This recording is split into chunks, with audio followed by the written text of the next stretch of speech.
हे दोस्त, कैसे हो? आज हम लोग बात करने वाले हैं नेस्टेड इफ, एलिफ और टर्नरी ऑपरेटर्स के बारे में जो कि पाइथन में होते हैं। पिछले वाले वीडियो में मैंने तुमको इफ एल्स के बारे में बताया था, उसी को मैं कंटिन्यू करने वाला हूँ और थोड़ा अच्छे से समझाने वाला हूँ इसको। ठीक है, तो इस वीडियो में भाई ये रहेगा। आशा तुमको ये वीडियो पसंद आएगा। ये जो वीडियो है भाई, ये जनरेटिव एआई कोर्स का एक पार्ट है जो कि मैं पढ़ा रहा हूँ अपनी चैनल में, तो उसका लिस्ट का लिंक तुमको मिल जाएगा डिस्क्रिप्शन में। अगर तुम जनरेटिव एआई सीखना चाहते हो भाई, जीरो से लेकर एडवांस तक, तो भाई उस प्लेलिस्ट को सेव कर सकते हो और मेरे चैनल को सब्सक्राइब कर सकते हो। अगर ये वीडियो तुमको पसंद आता है तो भैया चैनल को वीडियो को लाइक कर देना, ठीक है, और शेयर कर देना अपने दोस्तों में। ठीक है, चलो पढ़ाई करते हैं। हे दोस्त, कैसे हो? आज हम लोग का डे 4 है भाई, पाइथन फॉर जेन एआई। और आज हम लोग पढ़ने वाले हैं नेस्टेड इफ के बारे में और टर्नरी ऑपरेटर्स के बारे में। ठीक है, तो एक एक करके जान लेते हैं। पिछले वाले वीडियो में मैंने तुमको बताया था इफ एल्स एलिफ के बारे में। आज मैं तुमको थोड़ा सा और एलिफ के को समझाऊंगा, मतलब रिवाइज करूंगा उसको। ठीक है, और उसके बाद फिर हम लोग जानेंगे नेस्टेड इफ क्या होता है, हम लोग इसका ज़रूरत क्यों पड़ता है, और फिर टर्नरी ऑपरेटर्स। ठीक है, चलो। अरे यार, गलत हो गया ये थोड़ा सा, थोड़ा मैंने ज़्यादा इसको पूरा हट गया, कोई बात नहीं, रहने दो। तो देखो, मैंने यहाँ पे पहले से लिख कर रखा है एक इफ एल्स और एलिफ का, जो कि पिछले वाले में मैंने तुमको समझाया था इस बारे में। तो देखो भाई, मैं इसको दोबारा से तुमको याद दिला देता हूँ कि भाई था क्या, इफ एल्स एलिफ क्या था। इफ कंडीशनल्स का बात कर रहे थे। जब हम लोग का कंडीशनल्स क्या होता है, जब हम लोग का स्टेटमेंट होता है, या तो कंडीशंस होता है हमारे पास, या तो हमें बारिश होगा तो छाता लेके निकलना है। पिछले वाले में एग्जांपल दिया था कि अगर बारिश हुआ तो छाता लेके निकलना है, वरना नहीं निकलना है। तो यहाँ पे कंडीशन है ना कि अगर बारिश हुआ तो हम लोग छाता लेके निकलेंगे, वरना नहीं निकलेंगे, है ना। तो क्या एक से ज़्यादा जब स्टेटमेंट होता है, एक से ज़्यादा जब कंडीशंस होता है, तब हम लोग एलिफ का यूज़ करते हैं। ठीक है, जैसे पहले हम लोग कहा कि एज, हमने कहा कि भाई एज डालो अपना। ठीक है, उसके बाद हमने किया कि भाई अगर एज 13 से कम होगा तो उसको प्रिंट करवा देना, उसको कहना कि यू आर ए चाइल्ड। ठीक है, नहीं तो अगर 13 से तुम्हारा ज़्यादा होगा और 18 से कम होगा तो उसको कह देना टीनेजर। यहाँ पे देखो, एक से ज़्यादा स्टेटमेंट है, एक यहाँ पर हुआ, एक से ज़्यादा कंडीशन है, एक 13 का है, एक 13 से ज़्यादा 18 से कम है, एक 18 से ज़्यादा और 60 से कम है, और या तो सीनियर सिटीजन। तो इतना सारा तुमको स्टेटमेंट दिखा ना, इतना सारा कंडीशन दिखा, इसीलिए हम लोग एलिफ का यहाँ पे यूज़ करते हैं। तो एलिफ का यूज़ समझ में आ गया। अगर हम लोग 13 के नीचे वो है तो वो बोल रहे हैं कि भाई तुम एक बच्चे हो। अगर 13 से ज़्यादा हो, 18 से कम हो, तो तुम एक टीनेजर हो। अगर तुम 18 से ज़्यादा, मतलब ये बराबर 18 से ज़्यादा या 18 के बराबर हो, और या तो 60 से कम हो, तो तुम एक एडल्ट हो, वरना तुम सीनियर सिटीजन हो। या तो मतलब इसके अलावा कुछ हुआ तो, 60 से अबव हुआ तो, ठीक है, तो भाई तुम सीनियर सिटीजन हो। यहाँ पर हम लोग यूज़ किए हैं इफ़, एलिफ एंड एल्स का। एक से ज़्यादा कंडीशंस होता है, ठीक है, तो भाई यहाँ पे इफ़ एलिफ का हम लोग यूज़ करते हैं, एलिफ का हम लोग यूज़ करते हैं। ठीक है, तो इसीलिए अब हम लोग जानेंगे नेस्टेड इफ का क्यों यूज़ करते हैं, क्या यूज़ आ गया नेस्टेड इफ का। ठीक है, तो देखो मैं तुमको एक नेस्टेड इफ का एग्जांपल देकर बताता हूँ। जैसे पहले हम लोग एज नाम से एक वेरिएबल बनाते हैं। ठीक है, इंट एज डालने को पहले कहते हैं, उसके बाद कहते हैं इफ एज जो है 18 से ज़्यादा या इक्वल्स टू रहेगा,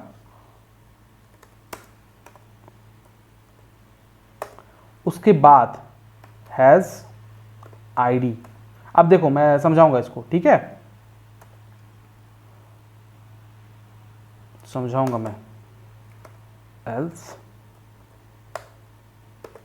क्या लिखा, अब मैं तुमको तो समझाता हूँ। इस जगह मैंने क्या लिखा है भाई, मैंने कहा कि इंटर योर एज डालो अपना। ठीक है, थोड़ा बड़ा कर देता हूँ। ठीक है, अपना एज डालो। अगर एज जो है 18 से बड़ा हुआ और या तो इक्वल हुआ, अगर 18 के बराबर हो या 18 से बड़े हो, उसके बाद चेक करो, ठीक है, कि इस तुम्हारे पास आईडी है कि नहीं। ठीक है, देखो पहले हमने चेक किया कि भाई 18 के से बड़े हो या 18 के इक्वल हो, उसके बाद हमने एक वेरिएबल बनाया और बोला कि उसमें चेक करो कि भाई तुम्हारे पास आईडी है कि नहीं। फिर अगर वो बोलता है, तब हम लोग यहाँ पे देखो नेस्टेड इफ का यूज किए। ठीक है, मैं समझाऊंगा। ठीक है, फिर मैंने कहा कि भाई अगर वो हाँ में आंसर देता है, यहाँ पे मैंने लोअर केस किया हुआ इसको, हाँ यस, तो फिर उसको प्रिंट कर दो कि you can inter the club, तुम क्लब में इंटर कर सकते हो। वरना अगर तुम्हारे पास आईडी नहीं है तो तुमको एक आईडी चाहिए क्लब में इंटर करने का। अगर यहाँ पे कोई लिख देता है नहीं ये 18 से कम है, तो पहले ही बोल देगा you are too young to enter the club. अभी मैं तुमको दिखाता हूँ। अभी मैं अगर इधर लिखता हूँ 15, ठीक है, देखो ये क्या हो रहा है, you are a teenager, why teenager, हाँ वो पिछले वाला यूज हो गया था। 15, you are too young to enter the club. अभी मैं इसको अगर लिख देता हूं 24, उसके बाद ये पूछेगा तुम्हारे पास आईडी है, ठीक है, जिस जगह पर ये वाला हम लोग का सही हो गया, ठीक है, ये जगह वाला हम लोग सही हो गया, 18 से हम लोग ऊपर या इक्वल्स टू का बोले थे, लेकिन हम लोग 18 से ऊपर का दिए 24, तब हम लोग का ये वाला अब स्टेटमेंट चेक कर रहा है, ठीक है। तो अब यहाँ पे पूछना है यस या नो। अगर मैं यहाँ पे लिखता हूँ यस तो बोलेगा you can inter the club. अगर मैं इस जगह पर बोल देता, अगर फिर से मैं डालता 24, ठीक है, और इस जगह मैं लिख देता हूँ नो, तो you need an ID to enter the club. समझ गए?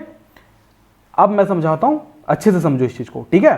पहले हमने कहा एक वेरिएबल बनाया एज के नाम से, उसके बाद हमने कहा कि भाई अपना एज डालो इसमें, फिर हमने उसको कहा कि चेक करो कि इसका जो एज है वो 18 से इक्वल्स टू है, 18 के इक्वल्स टू या 18 से ज्यादा, तब उससे पूछो कि भाई तुम्हारे पास आईडी है कि नहीं, ठीक है। अगर वो बोलता हाँ आईडी है, अब देखो इस जगह पर हम लोग इफ का यूज क्यों किए, इसलिए यूज किए क्योंकि यहां पर हमारा नेस्टेड इफ का यूज कहां करते हैं, जब हमारा कोई स्टेटमेंट ना, जब हमारा कोई कंडीशन पिछला वाला कंडीशन से जुड़ा हुआ होता है।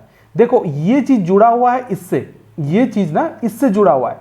अगर यहां पर अगर बोल रहा है कि हाँ बोलेगा, तब जाके तुम ये वाला स्टेटमेंट डालो, ठीक है। अगर यहां पे ये पहले क्वेश्चन किया, ठीक है, अगर वो हाँ बोला तब तुम ये स्टेटमेंट दो। तो क्या है, ये तुम्हारा जुड़ा हुआ है इससे। इस चीज के लिए हम लोग यूज करते हैं नेस्टेड इफ का, ठीक है, वरना else you need an ID to enter the club. ये देखो ये हमारा जो है ना, ये जो हमारा है, ये हमारा जुड़ा हुआ है किससे, इससे, इस जगह से, ठीक है, इस इफ से जुड़ा हुआ है, ठीक है। तो जब नेस्टेड इफ का यूज हम लोग कहां करते हैं, जब कोई तुमको ऐसा लगता है कि मेरा जो अभी वाला स्टेटमेंट है वो पुराना स्टेटमेंट का रिस्पॉन्स से जुड़ा हुआ रहेगा, उस जगह पर हम लोग इफ का यूज करते हैं। तुम्हारे पास मल्टीपल कंडीशंस है, ठीक है, मल्टीपल कंडीशंस है और एक दूसरा से जुड़ा हुआ है, तब हम लोग नेस्टेड इफ का यूज करते हैं, ठीक है। तो भाई समझ में आया तुमको कि नेस्टेड इफ का यूज क्यों करते हैं, जब हमारा मतलब जब हमारा क्या होता है, ज्यादा कंडीशंस होता है और एक कंडीशन दूसरा से जुड़ा हुआ रहता है, तब हम लोग भैया यूज करते हैं नेस्टेड इफ का, ठीक है दोस्त। ये भैया नेस्टेड इफ हो गया। इफ एल्स एलिफ तुम समझ गए, नेस्टेड इफ तुम समझ गए, ठीक है। अगर नहीं समझ में आया तो मैं एक ब्लॉग डाल दूंगा, वहां से समझ लेना। अगर दिक्कत आए तो फिर कमेंट में पूछ लेना। अब हम लोग बढ़ते हैं टर्नरी ऑपरेटर्स के बारे में। तो देखो टर्नरी ऑपरेटर्स क्या होता है, टर्नरी ऑपरेटर्स, ठीक है, टर्नरी ऑपरेटर्स इरेज कर दिया मैंने फिर से भाई, ठीक है। टर्नरी ऑपरेटर्स क्या होता है, एक सेकेंड, क्या हो गया, हाँ ठीक है। टर्नरी ऑपरेटर्स क्या होता है, देखो जब क्या होता है, टर्नरी ऑपरेटर्स क्या होता है ना, जैसे मान लेते हैं, इसको भी छोड़ देते हैं,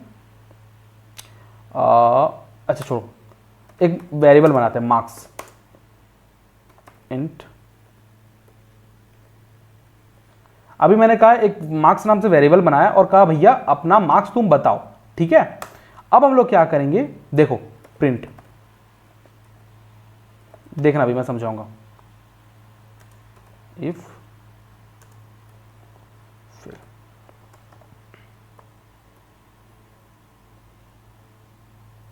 मार्क्स में यहां पे डालता हूं 25, फेल। देखो क्या हुआ भाई, तुम जो इफ एल्स अलग अलग में लिखते हो ना, जैसे तुम एक जगह में पहले लिखे इफ मार्क्स तुम्हारा इतना हुआ तो प्रिंट ये करो, ठीक है, एल्स, ठीक है, एल्स कुछ और दे दो, प्रिंट और कर दो, ठीक है। ये जो तुम लिखते हो, अब ये तो ऐसे करेक्ट नहीं है अभी, ठीक है, प्रिंट मान लेते हैं फेल, ठीक है। ये जो तुम लिखते हो ना, ये जो तुम लिखते हो, इसको भाई एक लाइन में लिखने को टर्नरी ऑपरेटर्स कहते हैं। टर्नरी ऑपरेटर्स में क्या होता है, इसको तुम क्या करते हो, एक लाइन में लिखते हो, और टर्नरी ऑपरेटर्स में 3 ऑपरेंड्स होते हैं। 3 ऑपरेंड्स क्या क्या, एक कंडीशन होता है जिसमें तुम यहाँ पे कंडीशन है कि इंटर योर मार्क्स, ठीक है, और अगर वो कंडीशन सही होगा तो क्या होगा और गलत होगा तो क्या होगा। मतलब कंडीशन पहले पूछा गया कि भाई मार्क्स बताओ, अगर तुम 40 से तुम्हारा ज्यादा है या इक्वल्स टू है तो तुम पास हो, वरना तो तुम फेल हो। तो 3 ऑपरेंड्स क्या क्या हुआ, एक हम लोग कंडीशन डाले, ठीक है, एक हम लोग कंडीशन डालें, उसके बाद उसमें कहें अगर वो सही हुआ तो एक चीज होता है, अगर गलत हुआ तो एक चीज होता है। इसी को भैया टर्नरी ऑपरेटर्स कहते हैं। टर्नरी ऑपरेटर समझ लो कि इफ एल्स को जो हम लोग लिखते हैं ना अलग अलग लाइन में, इफ एल्स जो अलग अलग लाइन में हम लोग लिखे, ये वाला जो अभी लिख रहे थे, इसको कम स्पेस में हम लोग लिखते हैं, ठीक है, एक ही लाइन में इसको लिख देते हैं और इसी को भैया टर्नरी ऑपरेटर्स कहते हैं, ठीक है। इसका यूज इसलिए करते हैं क्योंकि ये कम मेमोरी लेता है और क्योंकि हम लोग एक लाइन में लिखना होता है, दैट्स वाई हम लोग टर्नरी ऑपरेटर्स का यूज करते हैं, ठीक है। तो भैया ये था, समझ में आया? समझ में आया कि नहीं? नेस्टेड इफ समझ में आया? टर्नरी ऑपरेटर समझ में आया? नहीं आया तो भाई कमेंट करो, ठीक है। अगर कुछ भी दिक्कत आ रहा है भाई पूछो, मैं तुमको बताऊंगा, कमेंट में ही बताऊंगा, ठीक है। अगर नहीं समझ में आ रहा तो मैं तुमको कमेंट में बताऊंगा। अगर मेरे को लगेगा नहीं तुमको एकदम समझ में नहीं आया तो हो सकता है मैं दोबारा वीडियो बना दूं तुम्हारे लिए, ठीक है।